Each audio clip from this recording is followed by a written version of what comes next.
Oh man.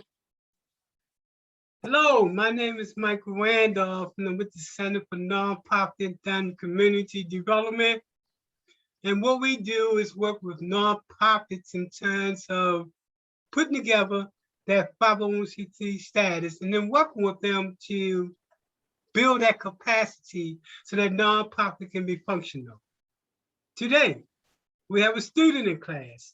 She's about to get that nonprofit started. I'm going to let her introduce herself, who she is, what she want to do, and her email as well. Go for it.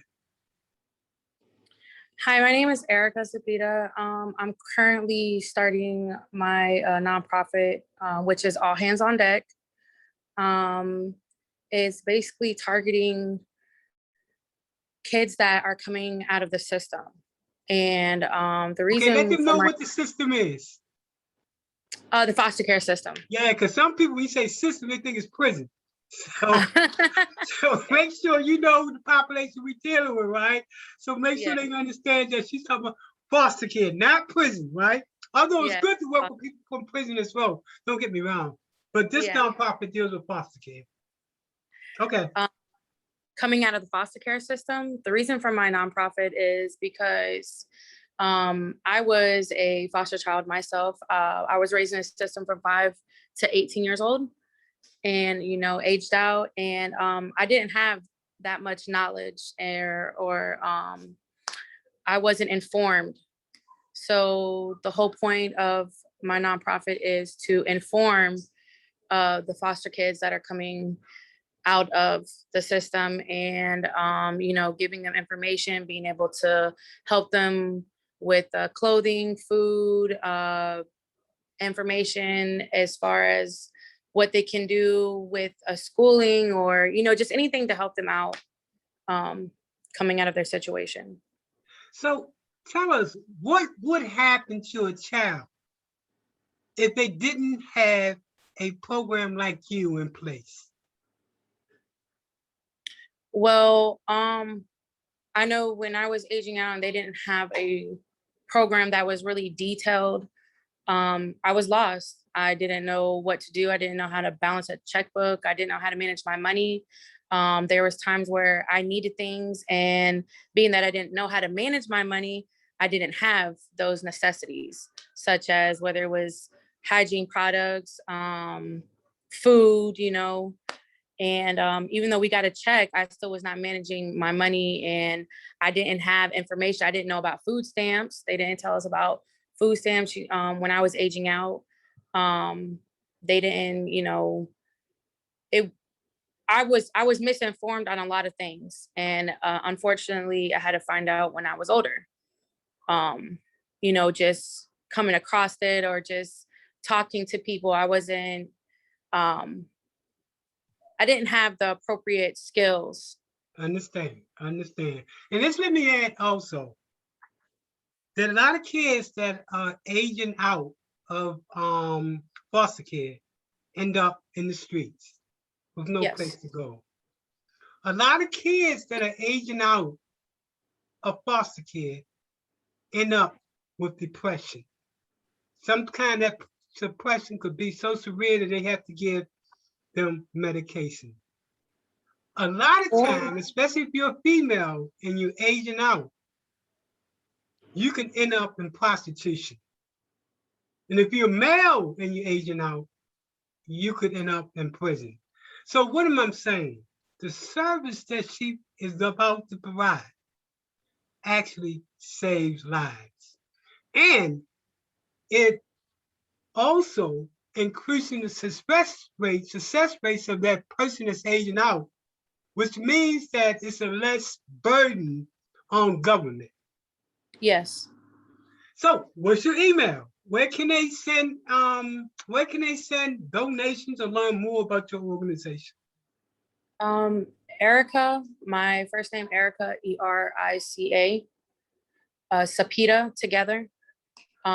There's no capitalization or anything, everything's lowercase. C as in Charlie, E as in Echo, P as in Peter, E as in Echo, D as in Delta, A as in Alpha, dot or period 326 @gmail.com. Good. Nick, are you connected to public housing? Is that correct? Yes, Now, which unit, where are you at? I'm in Robles Park. Robles Park. And I think this is important. I want to emphasize this. This began to give the whole purpose for this class. Taking people where they at, especially in public housing.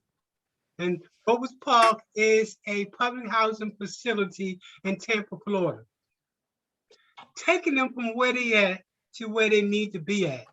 At the end of the day, taking them from depending upon subsidies to actually doing their own business. And by the way, a nonprofit is a business, and it can create a salary. Anything you want to say before we begin to go to class?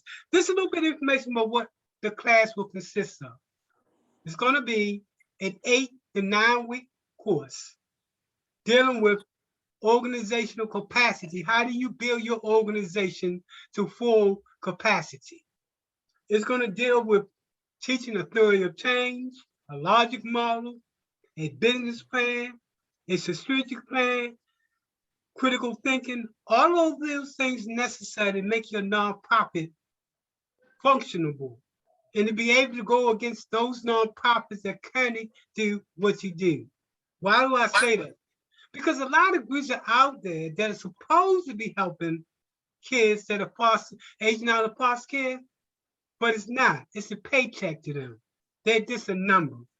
So Yeah. when you've been where you've been at, where you know from a perspective of personal experience, that's why your organization becomes critical. Okay, any afterthoughts before we go into class? I wanted to, okay, because I know you told me before, I've done my homework more. So we had spoke about the reseller permit and me obtaining it, and that being part of, that way I'm able to assist more with these young adults. Well, that's one way you can go. But the other way to go is to simply bring grants into your organization. Okay. Make it easy. I know where you're going at, but that's normally for a for-profit. As a nonprofit, that's the beauty of a nonprofit, you get what's known as free money. In other words, grants. Okay. And that grant pays for your salary, your building, it pays for whatever services you want to provide. It also pays for your employees. So and I'm glad you brought that up. I always say to businesses, make it easy. If you can get free money, it's less stress. Okay. Okay, good. Anything else before we start class? No, sir. Excellent. Let's get started.